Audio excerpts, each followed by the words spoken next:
Conducting research in the field of education involves systematic steps to ensure rigor and validity. Here's an outline of the typical stages. 1. Identifying the research problem. 1. Select a topic. Start with a broad area of interest and narrow it down to a specific question or problem. 2. Review literature. Conduct a literature review to understand the current state of research on the topic and identify gaps or areas for further exploration. 3. Define the problem. Clearly articulate the research problem, questions, and objectives. 2. Formulating a hypothesis or research questions. 1. Hypothesis. If applicable, develop a testable statement predicting the relationship between variables. 2. Research questions. If a hypothesis is not applicable, frame research questions that guide the study. 3. Designing the study. 1. Research design. Choose a research design, e.g., experimental, quasi-experimental, descriptive, correlational, based on the research problem and objectives. 2. Methods. Decide on qualitative, quantitative, or mixed methods approach. 3. Sampling. Define the population and select a sampling method, e.g., random, stratified, purposive. 4. Data collection.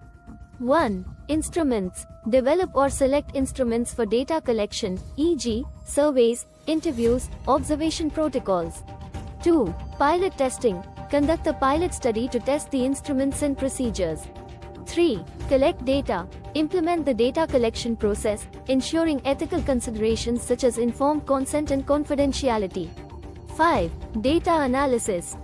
1. Qualitative analysis. Use methods like coding, thematic analysis, or content analysis for qualitative data. 2. Quantitative analysis. Apply statistical techniques to analyze quantitative data, such as descriptive statistics, inferential statistics, or multivariate analysis. 3. Interpret results. Relate the findings to the research questions or hypotheses. 6. Interpretation and discussion. 1. Contextualize findings. Discuss the results in relation to the literature review and theoretical framework. 2. Implications. Consider the implications for theory, practice, and future research. 3. Limitations. Acknowledge the study's limitations and how they might affect the findings. 7. Conclusion and recommendations. 1. Summarize findings. Provide a concise summary of the key findings. 2. Recommendations. Offer practical recommendations for educators, policymakers, or future research. 8. Reporting and dissemination. 1. Write the report. Prepare a detailed report or dissertation, including an introduction, literature review, methodology, results, discussion, and references. 2. Publish and present. Share the research through journals, conferences, or other academic platforms. 9. Ethical considerations.